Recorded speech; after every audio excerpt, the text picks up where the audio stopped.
We're on problem number 7. The perimeter and area of a square are functions of the length of one of its sides. Now we have two squares here. One of the properties we know about squares is that all their sides are equal. So we have 10, 10, 10, and 10, and we also have another here which we're using the variable s. So let's go and take a look at our problem. Let's read letter A. What is the perimeter of a square whose sides are 10 units long? So now perimeter, we have to understand how to do perimeter. If you haven't learned that in the past, the perimeter is basically the length of all of the sides combined. So in a square, for instance, we have this square and we have 10 as each side. The perimeter would be the sum of all these. Now, being that it is a square, we can also say that for a square, the perimeter is one side times 4. We can multiply because there are 4 sides and they're all equal. Okay, so in this particular case, we could say P, the perimeter, is equal to 4 times, I'm going to use this times sign here because I'm actually writing this. We're going to say one side, okay, one side. Let me just put a 1 here. I should have written that there, one side. So a little complicated. This isn't quite the math way of writing it, but I'm just showing you that we're going to go 4 times one side, okay? So if we were to do that, we would then say, well, 4 times 10, let's go ahead and put the 10 and we'll put it in parentheses, right? There are 4 sides times 10, and we would have 40 as the perimeter. Okay, so the perimeter is equal to 40 for a square whose sides are 10 units long. Now, letter B says write a formula for the perimeter P of a square whose sides are S units. So now we have that other square here. And let's put that up here. We have a square. Now we're representing the side as a variable. We don't know what the side is. It could be whatever we want it to be, let's just say. So we have 4 s's, and that's not really a good s there. I want it nice and clear. So we have 4 s's. So perimeter, if we were going to follow the same formula, let's just say, that we used to calculate it when it was 10, the formula would look like this. P is equal to 4s, which is 4 times whatever the s value is. Okay, so that would be our formula. Now, what is the area? Now, area we calculate differently.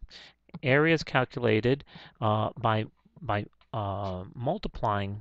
For a rectangle, it would be the length and the width. Okay, so if you were to find the area, what we found was the perimeter, which is basically just the length of each of these, and we add them up, and we would have gotten 40.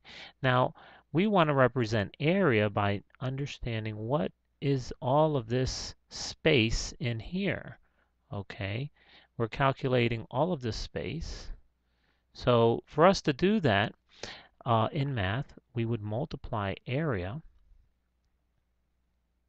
by length and width. And in this particular case, we have a side whose, or a square whose sides are all the same. So naturally, we could just multiply 10 by 10, or we could even just say 10 squared.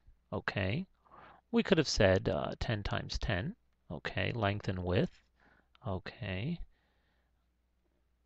And but I'm going to go with the square because that's the term that's actually used. We use the term square, and this is really where it comes from when we use this exponent. It's like creating a square.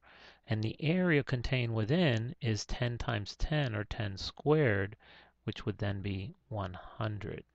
Now, we're asked in letter D to write a formula for the area A of a square whose sides are S units long. So we're going to do the same thing here.